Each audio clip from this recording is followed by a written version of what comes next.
Eh bien, bonjour à tous et bienvenue pour ce live Classroom F3DF. Nous sommes ensemble pour une petite heure, toujours dans le cadre donc du cycle en cas de confinement. Vous avez peut-être participé à certains lives la semaine dernière et cette semaine. Nous continuons avec aujourd'hui notre invité François Yves, ingénieur fabrication additive et donc formateur F3DF. Il est issu du secteur médical avec une expérience en fabrication additive métal. Aujourd'hui, nous aborderons le sujet des grandes étapes permettant d'intégrer l'impression 3D à votre activité. Nous avions traité la semaine dernière les acteurs de manière à positionner sur toutes les étapes de la chaîne numérique et de la fabrication les personnes qui peuvent intervenir. Et aujourd'hui, on va voir les étapes permettant la, la bonne intégration de ces technologies. Du coup, comme d'habitude, nous traiterons le sujet sur une vingtaine de minutes et on gardera un temps important pour les questions. Je vous invite à couper vos micros pendant la présentation et d'utiliser au maximum le chat pour préparer vos questions, mettre vos interrogations pendant la présentation. Et du coup, nous pouvons commencer. Donc, François, je te laisse peut-être te représenter et puis je reprendrai le micro pour les questions. Très bien. Eh bien, écoute, merci Florian. Bonjour à tous. Écoutez, très heureux d'être avec vous aujourd'hui. Donc, tu m'as très bien présenté, Florian, merci. Je me représenterai de toute façon à la fin de la présentation pour avoir plus de détails. Mais dans tous les cas, pour le bon déroulé, écoutez, n'hésitez pas à poser toutes les questions. Je n'y répondrai peut-être pas à l'instant pour que la présentation soit plus fluide. Mais on y reviendra sur le temps de questions à la fin sans problème. Voilà. Par contre, si je vois qu'il y a une petite question sur laquelle je peux y répondre, j'y répondrai volontiers tout de suite. Voilà. En tout cas, n'hésitez pas à écrire toutes vos questions. Et puis pour les échanges de vive voix, pareil, à la fin de la présentation plutôt. Voilà. En tout cas, bienvenue sur cette présentation. Donc là, l'idée que j'avais proposée à Florian pour cette présentation, il y en a, je ne sais pas si tout le monde était avec moi la semaine dernière, j'ai présenté tous les acteurs qui avaient un petit peu dans le monde de l'impression 3D, qui étaient présents, quelles entreprises, quel type d'acteurs.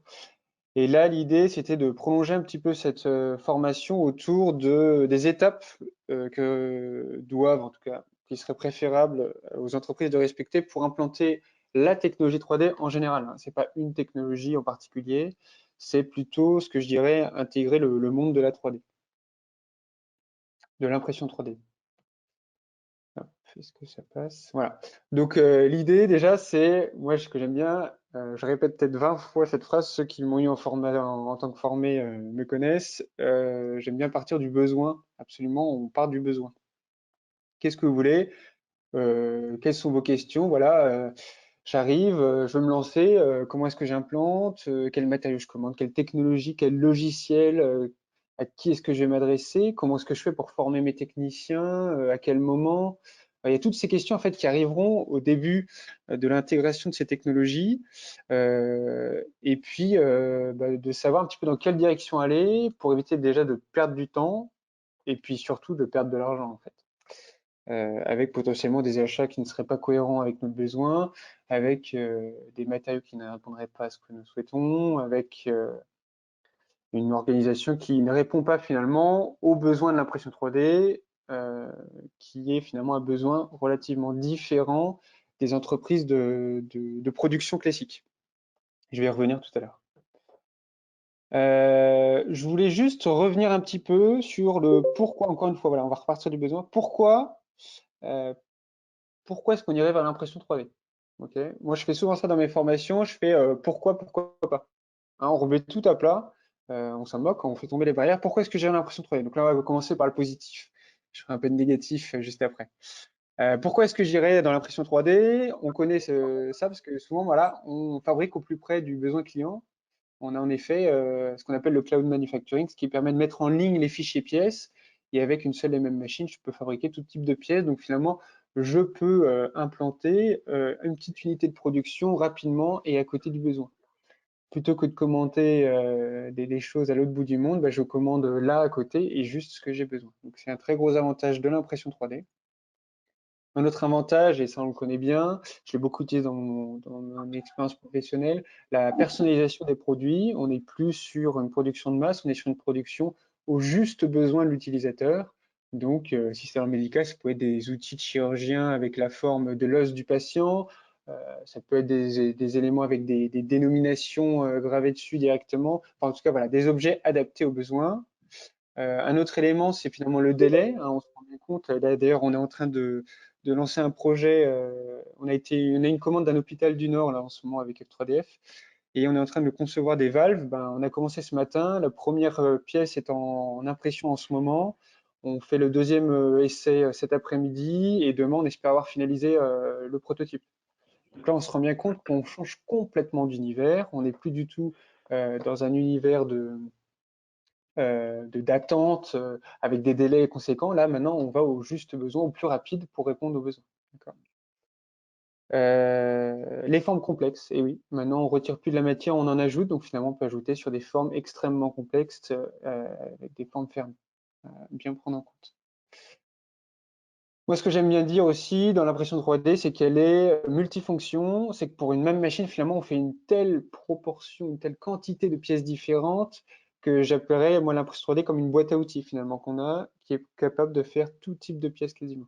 Donc ça, c'est très intéressant à savoir et ça rejoint la fabrication au plus près, c'est-à-dire j'ai ma base de données de fichiers et je fais tous ces fichiers pour la production. Voilà, je peux tous les faire sur la même machine, à condition évidemment que le matériel soit respecté. Voilà, il y a quand même pas mal de petites conditions, mais on peut quand même faire énormément de choses. L'application de l'impression 3D a été le plus connu sur l'aspect prototypage. Maintenant, on parle beaucoup de pièces fonctionnelles imprimées 3D, ça se fait énormément, donc on est sur de l'outillage, les pièces fonctionnelles unitaires, mais pas que, parce que maintenant on passe dans les petites productions, voire moyennes productions. On a des machines qui tournent, qui lancent les 60 000 pièces par an, on commence à parler de quelque chose de quand même bien plus conséquent. Donc voilà, on commence à petite voire moyenne production de produits à haute technicité ou de produits même personnalisés. Et alors là, ça c'est une vraie révolution. Donc voilà pour les avantages de l'impression 3D. Maintenant, c'est sur quoi elle doit encore un peu évoluer, hein. C'est pour ça qu'il faut vraiment se poser ces questions-là quand on attaque ces technologies. Il faut vraiment toutes les avoir en tête, les atouts mais aussi les inconvénients pour les prévoir au mieux. Notamment, la première des choses, c'est la courbe d'apprentissage. C'est le temps qu'on met pour maîtriser une technologie. D'accord? On se rend bien compte que si on achète une filaire, une technologie FDM polymère, on peut assez rapidement plutôt maîtriser la production, même s'il y a toujours des choses qu'on apprend. On se rend bien compte que si on achète une machine métal où il faut maîtriser le processus de rétractation, de transmission thermique, de déformation, de, de, de traitement thermique par la suite, on a évidemment quelque chose de beaucoup plus long. De mon expérience, moi j'avais qualifié la première machine métallique dans le médical en France. La première machine que j'ai reçue, on a mis 1 an et demi à la qualifier. 1 an et demi, c'est énorme. Voilà. Donc une fois que c'était fait, bah voilà, j'ai appris de mes expériences et puis donc après les suivantes étaient qualifiées entre 4 et 6 mois. Donc ça a changé complètement. Deuxième chose, les normalisations en cours, en effet, dans l'impression 3D, c'est un monde tellement nouveau que les normes essayent de rattraper la technologie, mais la technologie a vraiment 3 longueurs d'avance. Donc là, il y a les toutes premières normes sur l'aspect sécuritaire qui sortent. Il y a aussi les normes matériaux qui sont en train de sortir tout doucement, métal comme polymère. Donc on est sur quelque chose vraiment de très nouveau, donc finalement parfois de peu encadré. Donc c'est pour ça qu'il faut y aller avec précaution aussi. On a encore un peu de tout, notamment sur les préconisations de sécurité autour de l'impression 3D. Justement pour ces sécurités, donc danger d'utilisation, attention, hein, impression 3D de poudre, poudre volatile, on la respire, on se pollue les bronches, les poumons. Ou sinon avec des résines qui relaxent des particules, qui peuvent attaquer la peau. On a eu une présentation là-dessus justement la semaine dernière.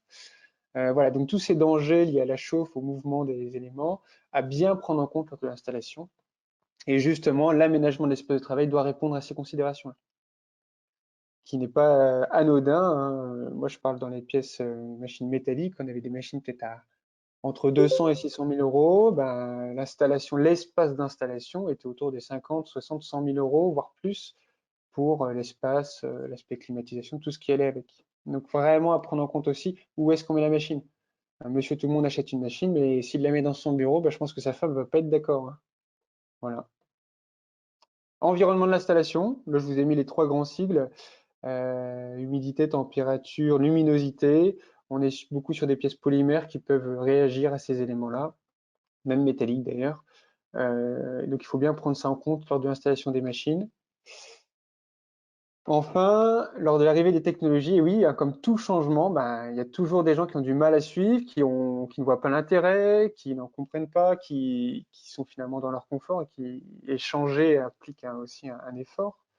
On a ça partout, hein. Donc là, on est aussi sur un changement, on est sur une telle révolution industrielle, vraiment sur une révolution industrielle en ce moment avec ces technologies, qu'on a vraiment des résistances au changement. Et ça, attention, c'est vraiment un point à prendre en compte lors de l'implantation des technologies dans ton entreprise. Il faut savoir qui serait pour, qui serait contre, qui convaincre, ou qui est-ce qu'il faudra passer comme barrage pour arriver à convaincre de l'arrivée de la technologie. Par exemple, la technologie métal, on a mis peut-être il y a eu 1 an et demi d'études avant l'arrivée de la première machine. Donc voilà, c'est y aller avec vraiment des pincettes. Et puis il a fallu quelqu'un d'assez politique pour y arriver. Le coût, évidemment. Donc là, tout ce qui va autour des technologies, est-ce que je vais prendre une technologie à 3 000 € ou deux technologies à 3 000 € ou alors est-ce que je vais prendre une technologie à 6 000 €? Voilà, à voir évidemment, suivant l'amortissement, suivant l'utilisation que vous allez en faire. Et enfin, à prendre vraiment en compte, et ça, c'est pas des moindres, c'est l'organisation du travail autour de cette technologie-là. On est sur quelque chose qui révolutionne l'industrie, qui révolutionne aussi les méthodes d'organisation autour de cette industrie. Quand on parle d'agilité, c'est un mot assez galvaudé qui est très utilisé à droite et gauche, mais c'est très vrai dans l'impression 3D dans le sens où on agit, c'est-à-dire qu'il faut pouvoir changer, accepter le changement, l'accueillir tel qu'il est, et avec l'impression 3D, on peut y répondre favorablement. Mais pour ça, il faut avoir une organisation qui soit souple aussi et qui prenne en compte ces possibles changements. Et ça change beaucoup par rapport à ce qu'on avait jusqu'à présent. Donc voilà, les plus, les moins. On a une petite vision de l'ensemble de l'impression 3D. Rapidement, pour ceux qui avaient suivi la formation la semaine dernière, ça vous dit quelque chose. Donc là, c'est une petite revue des acteurs dans l'impression 3D. Je vous ai réaffiché le tableau que j'avais réalisé. Des fournisseurs à gauche de l'écran, après logiciels, matériaux, technologies, puis après les revendeurs ou les intégrateurs de technologies, les sous-traitants, l'utilisateur qui sera vous finalement, organisme de formation, banque de données de fichiers STL, tout ce qui est presse et recyclage des matériaux. Donc ça, c'était pour les grands acteurs. Je voulais vous les rafficher. Pourquoi? Parce que quand vous allez intégrer votre technologie, vous allez avoir affaire à certains de ces acteurs. Et donc, il faut savoir un petit peu où est-ce que vous évoluez. Alors, je vous propose pour cette présentation d'approcher l'intégration des technologies suivant trois profils différents. Le premier, c'était une demande d'ailleurs de la dernière formation. Monsieur Lambda, je veux une petite machine pour moi, j'en ai entendu parler. Qu'est-ce que je vais faire? Par où je peux commencer? Ensuite, deuxième profil, deuxième proposition, on part d'une PME, TPE, donc une petite boîte, hein, 5-10 personnes, pas plus, qui veut aussi se lancer. Voilà, par où elle va passer. Et enfin, une grosse entreprise, voilà, SAS, plus de 100 personnes, à 1000, à 2000, à 3000 personnes, avec plus de budget. Ok. Donc trois propositions de projets d'intégration de l'impression 3D, trois profils différents. Le premier, si on prend l'utilisateur seul, Pékin de tous les jours, comme disait la personne qui m'a demandé la semaine dernière.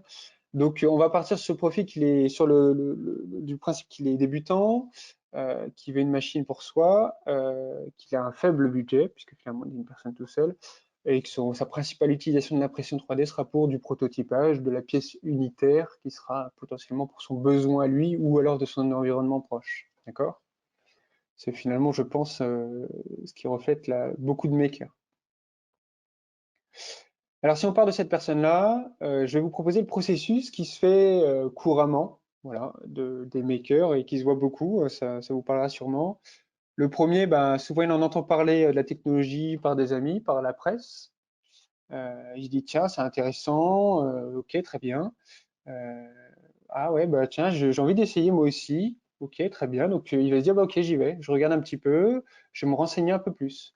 À ce moment-là, il va aller sur, je vous ai mis aussi le logo YouTube parce que c'est quand même une des références dans le domaine de l'information autour de l'impression 3D. Il va passer beaucoup de temps sur YouTube à regarder plein de vidéos, plein de tutos. On a des milliers et des milliers de tutos sur YouTube, donc il faut trouver les bons. Il va donc beaucoup chercher, trouver des chaînes intéressantes, aller potentiellement sur des forums aussi de technologie, des forums de l'impression 3D sur Facebook. Il y a beaucoup de groupes, hein. Donc il ne faut pas hésiter à aller dessus. Il va aller dessus et ensuite, ok, bah très bien, je vais acheter ma technologie. J'ai trouvé sur les forums, ils m'ont conseillé ça, très bien, sur les vidéos YouTube. J'achète ma technologie, je la reçois. Maintenant, il y a l'aspect installation. Bon, bah, je la mets, j'ai une table dans mon salon, je la mets sur ma table de mon salon. Voilà, très bien. J'ai les 3 bobines que j'ai achetées, potentiellement les petites pinces qui ont été livrées avec la machine et c'est tout. Donc là, tout d'un coup, il va se rendre compte que potentiellement, il y a besoin d'un petit peu de matériel en plus, une bombe lac, des éléments pour maintenir les pièces, enfin, des choses comme ça. Euh, une fois qu'il a la machine installée, prête à l'utilisation, dans la plupart des cas, dans les premiers utilisateurs, on a l'utilisation, bah, vous allez aller sur des banques de données, Thingiver, Skult, des choses comme ça, où vous pouvez chercher des fichiers STL que vous allez lancer sur votre machine. C'est un très bon moyen pour moi de commencer, à ceci près que les fichiers STL sur Internet peuvent être intéressantes, mais peuvent être aussi mal conçus, mal extracés, de mauvaise qualité. Donc attention à ça. Par contre, on a aussi une source d'information grâce à ces bases de données en ligne avec tous les retours utilisateurs. Ça, j'en parlais la semaine dernière.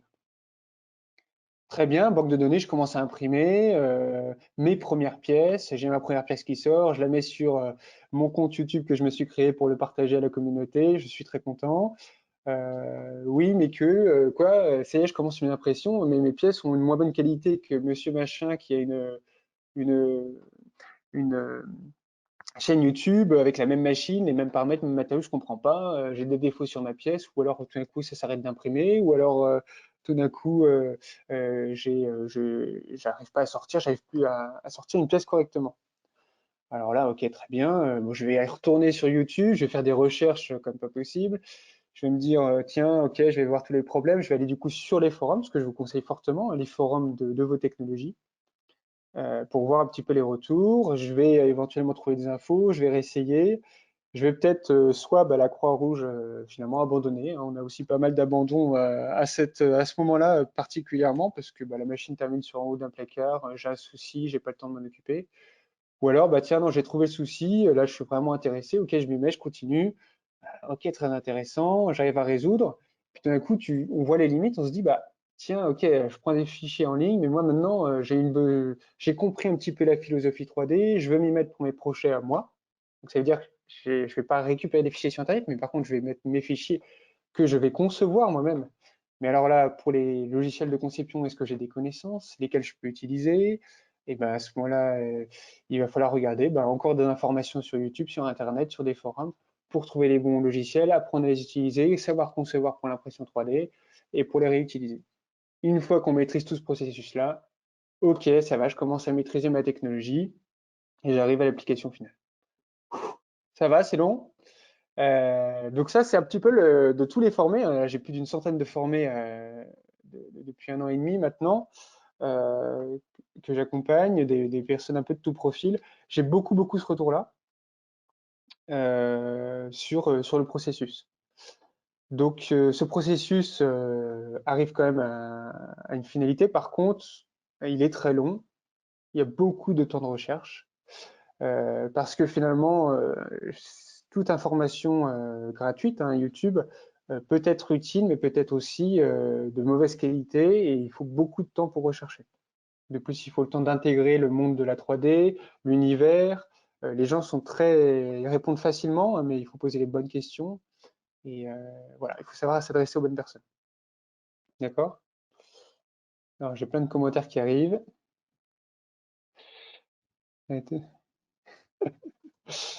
Donc là, voilà, c'est un petit peu le profil. Alors maintenant, je vous propose un processus. On va reprendre ce processus-là, on va essayer de l'optimiser un petit peu, d'accord?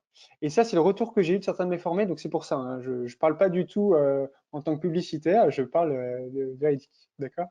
Alors, on parle de mon Pékin, d'accord?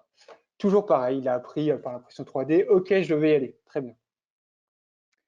Sauf que là, il va prendre rapidement, il va se dire, bah tiens, soit je suis au chômage, je peux me faire payer des formations, soit j'ai un budget peut-être de mon entreprise, ou alors j'ai un peu de budget, je vais me payer une formation. Et là, ce qui change, ça va être quoi? Ça va être potentiellement, au lieu de passer plusieurs mois tous les soirs un peu sur YouTube, tu vas avoir pendant 1, 2 semaines une formation avec des formateurs, avec d'autres personnes qui la suivront avec toi. Et finalement, tu pourras répondre tout de suite à tes questions avec des exercices pratiques. Donc là, c'est-à-dire que là, tu es plongé avec un condensé de qualité sur les éléments liés au logiciel, à la technologie et aux méthodes de conception autour de ça.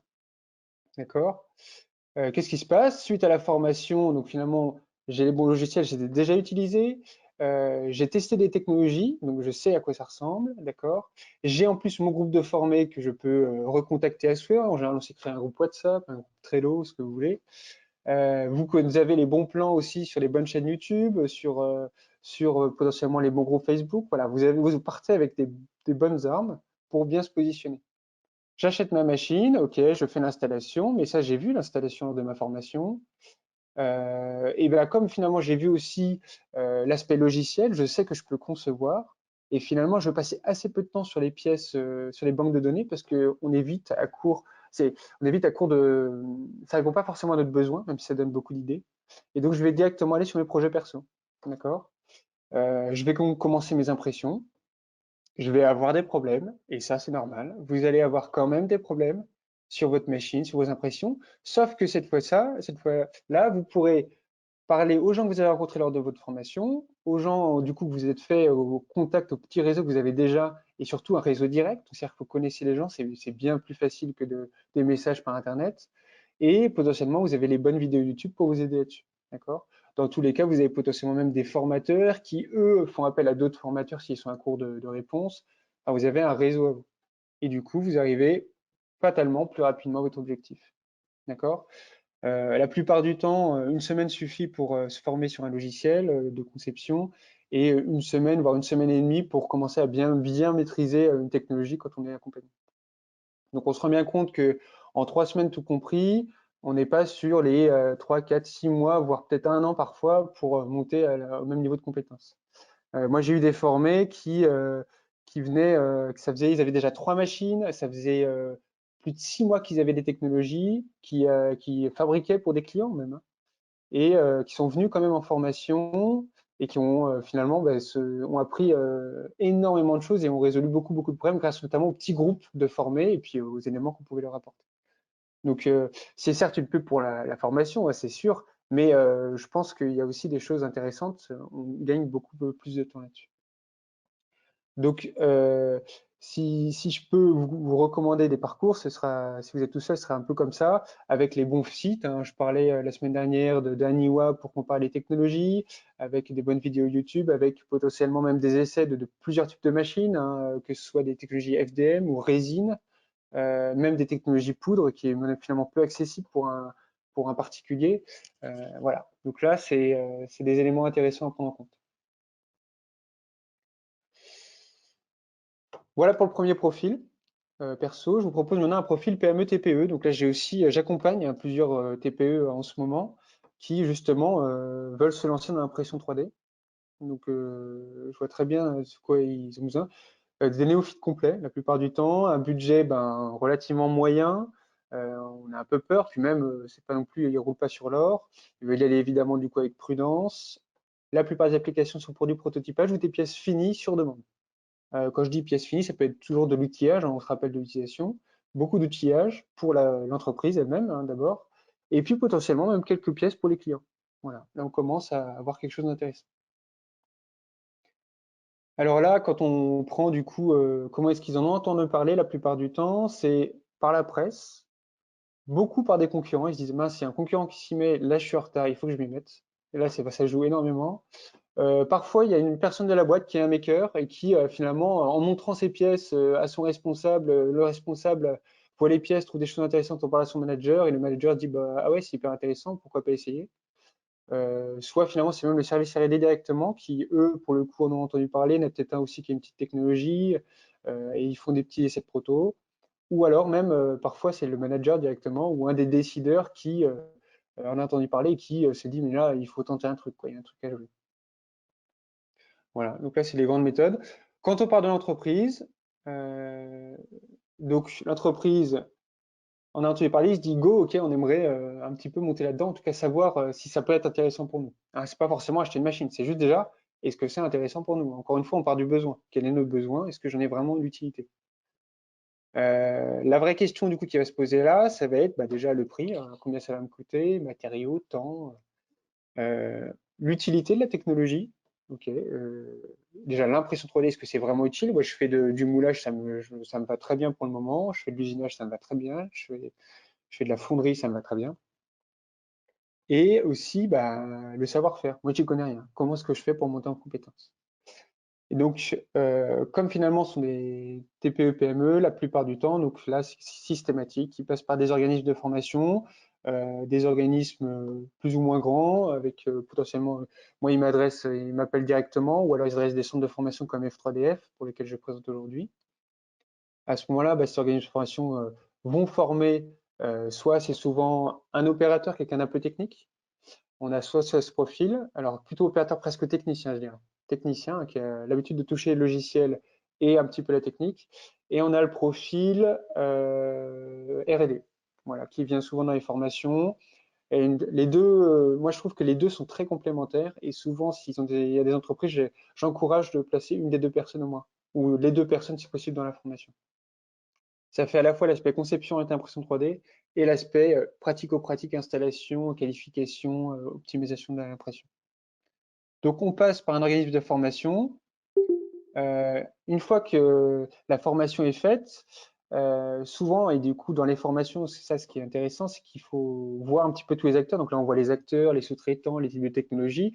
Là tout d'un coup ils commencent à avoir des idées, mais on ne va pas tout de suite investir. Et là, c'est ce que je recommande souvent, mais ça dépend des entreprises. J'ai souvent des entreprises qui font d'abord appel à un sous-traitant. Ok, je vois à quoi ressemblent les pièces. J'ai cette pièce-là, je l'ai conçue, c'est facile, j'ai un logiciel chez moi, ça, je peux le faire facilement. Par contre, j'ai pas envie d'investir tout de suite dans la technologie. Je vais être sûr de choisir la bonne. Je sous-traite. Ça se fait énormément. Il y a beaucoup de très bons sous-traitants en France. J'en ai parlé lors de ma formation la semaine dernière. Sous-traitants, mais certains, donc oui, pardon, une fois qu'ils ont sous-traité, très bien. Je commence à maîtriser un petit peu l'aspect l'aspect logiciel. J'ai vu que je pouvais concevoir pour l'impression 3D. Maintenant, j'ai besoin de connaissances dans la partie pratique. D'accord? Cette partie pratique, c'est finalement, bah, ça passera nécessairement par l'achat d'une technologie à un moment donné. Moi, ce que je recommande même pour les boîtes des TPE, voire même les gros groupes, hein, moi, je recommande à ceux qui vont utiliser les machines de passer d'abord par des petites machines FDM. C'est la même philosophie que pour les grosses machines. On apprend les mêmes choses, on comprend que la pièce se monte couche par couche, on comprend qu'il y a des surfaces critiques, on comprend l'orientation, on comprend la conception sur ces technologies. Donc souvent on passe par un premier achat d'une petite technologie, mais ça peut être par un achat plus conséquent, d'une pièce, une machine à 5 000, parfois 10 000, parfois même 50 000 euros suivant l'entreprise et l'intérêt. D'accord? Une fois qu'on a cette technologie, et ben là, on se rend compte tout d'un coup, puisqu'on est dans une entreprise, qu'il y a une organisation de fabrication, un management à avoir autour de cette machine. Pourquoi? Parce que, un, plusieurs personnes vont vouloir l'utiliser. Deux, et ben finalement, on a une conception, on envoie la pièce en impression le lendemain, là, ça change complètement l'organisation de la boîte, d'accord? Donc finalement, on se rend compte que tout d'un coup, bah tiens, j'ai besoin d'un outillage, je vais pouvoir le faire. Du coup, il faut que je réorganise mon processus, hein. Nous, on avait un service des demandes sur mesure dans l'entreprise où j'étais. Et bien, ces demandes sur mesure, finalement, pouvaient répondre rapidement grâce à l'impression 3D, mais ça, il a fallu organiser parce qu'on avait quelqu'un qui triait les demandes par rapport à l'usinage et tout ça, mais sauf que l'impression 3D, le lendemain, on pouvait avoir les pièces. Donc, il a fallu créer d'autres organisations, des tableaux spécifiques pour ces demandes d'impression.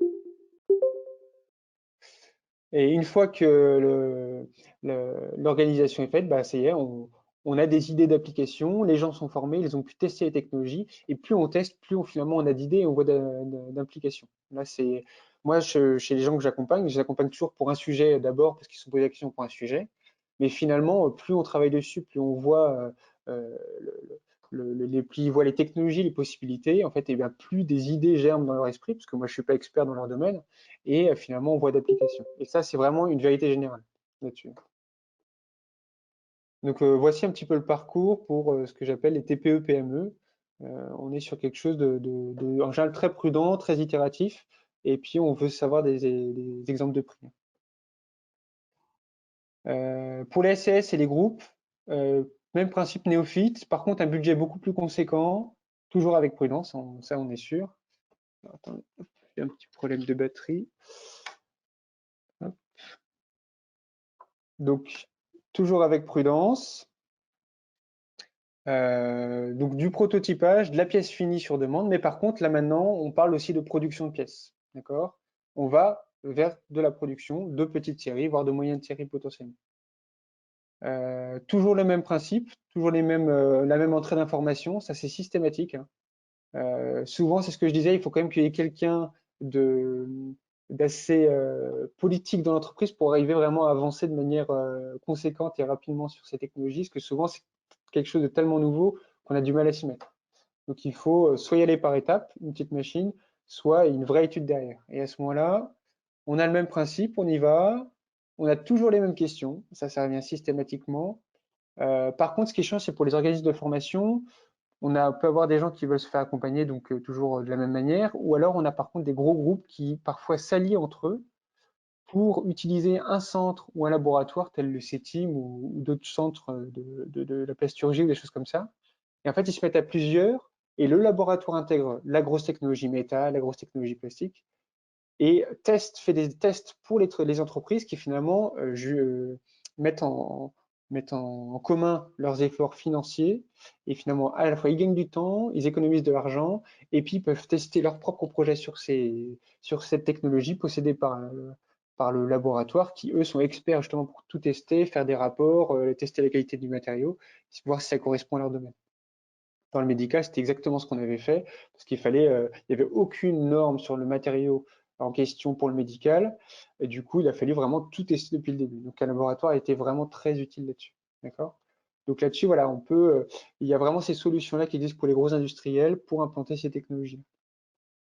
Ensuite, pareil, souvent, on passe par du sous-traitant, voire directement de plus en plus l'achat de technologie pour l'aspect vraiment pratique, parce que maintenant, on a pu le tester en amont.